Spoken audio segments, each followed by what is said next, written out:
Hey there, a couple y'all asked for the Virtual World deck profile of when I posted one of those last matches. So Jacob was nice enough to come through with it, so I'm just going to let you take over. Go right ahead. What's up, you guys? First of all, shout out to Rogue Games, the locals here in Baton Rouge. Shout out to the boys. Shout out to the Luluminati group chat for all the Virtual World spice. Shout out to Noah B for sharing the list and for doing really well so that I could actually build off of it and do well with it. This is the list that I've been working with for a while now. I've been playing Virtual World in total for a good while, but this is the list I think I've played on that's probably the best one for this format. Plays no Brave cards, so that's exciting.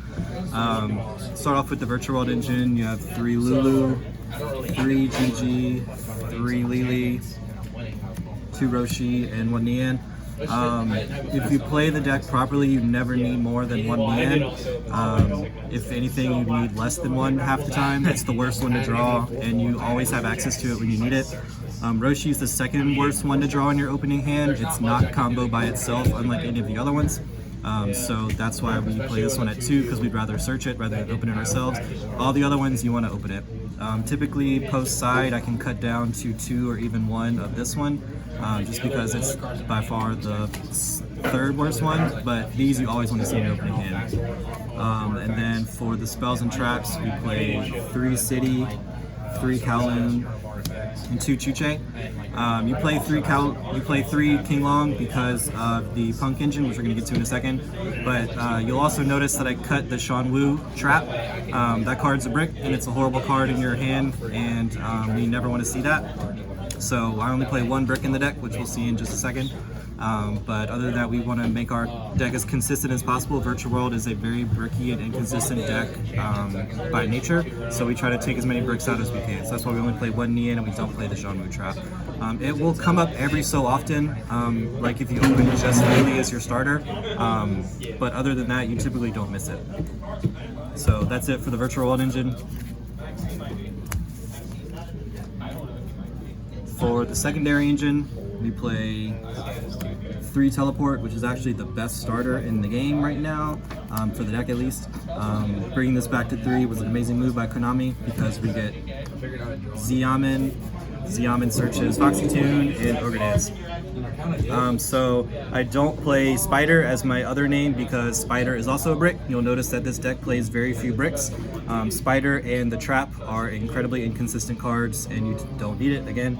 So these cards are all 1-card combos by themselves. Spider is not, so that's why I played Ogre Dance over Spider.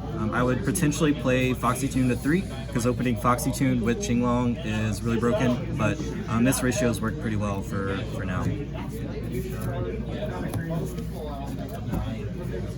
And then for non-engine, 1 Called By, because it's the best card in the game. 1 Pot, because it's the 2nd best card in the game. And then 3 Talents. Talents is really good in this deck specifically because everyone's playing hand traps. Your deck doesn't lose to the low impact hand traps that a lot of other decks lose to in the format, so you can punish those cards like Ogre and Ash that don't hurt you as much. And then you can actually get really good value off of the draws because every card in every Virtual World name that you draw off of this card will be an extender, so you can actually get really good value off of this card. Or if you already have full combo in hand, you just do the rip or do the take, whichever one is better. And then small hand trap lineup in the main, just 3 Droll and 3 Ogre. These are the most impactful ones just in your starting hand going first. You build your deck to do as much as it can going first, because if you resolve your combo going first, more than likely you'll be able to control the game. So all the other hand traps have been moved to the side. He's a legendary. He's like, and then the last card in the deck, which is actually not here right now, but the Despot. This is Despot 001 for the Auroradon combo. This is the only brick in the deck. Apologies for not having it ready, but this is the only brick in the deck, the only card that you don't want to draw. But it's actually not that bad to draw in this deck just because you don't normal summon. So if you open it in your hand and your initial combo gets stopped, you can actually normal summon it and then continue on with the help combo. And perfect 40, you will not see many 40 card lists in this format, but this is a perfect 40 card list. For extra deck, we play the Hulk combo, The reason why we do this combo is the punks are 1-card engine into Hulk. So Teleport is the most broken starter card in the deck because it can get you into Hulk by itself before you even play Virtual World cards. So they obviously have to disrupt this before you get insane value off of it. That way you can, if you open like City Lulu with Teleport, then you can get insane amounts of value. Cupid Pitch can search for either one of these cards during the combo. If you open up, for example, extenders, like if you have City and Lulu already in your hand, you can just go ahead and go for Savage with your Word On tokens to sort of insulate the rest of your combo from hand traps.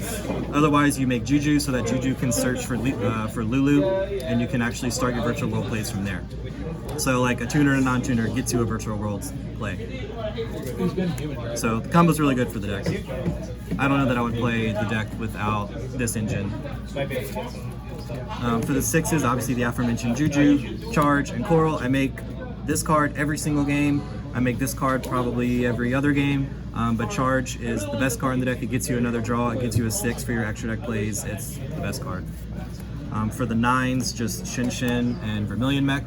Vermilion Mech comes up every so often. You can, you don't use it as much to pop itself to add a tuner back, but it can give you some flex for like back row matchups or just problematic cards.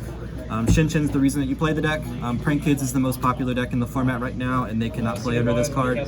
So obviously you want to go Shinshin with the trap and potentially another negate every turn, and it recurs itself, so that even if they out it, you can continually bring it back.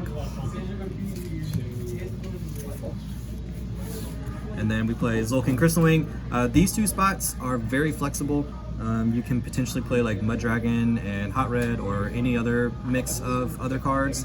The extra deck is pretty flexible in this spot, but I like these the best. They're the easiest ones to go into, and obviously Crystalwing is really strong as a negate for like Enchantress or anything else. And then for the Exceeds, we play Totem Bird. It's a funny card. This, and you can make like this with Lulu and Nian, so your Nian doesn't get banished. You make this so that you can protect yourself from Rite of Eremizure. A singular Rite of Eremizure can out Shinshin by itself, so we want to make sure that we protect our Shinshin from a Draco back bounce as best as we can. And then for the 6s, Fan and M7. I make M7 almost every game. M7 is probably the best card in the extra deck besides Needle Fiber and Shinshin. You can use it to, obviously going second, you can bounce an opponent's card, but you can also incur your own resources back.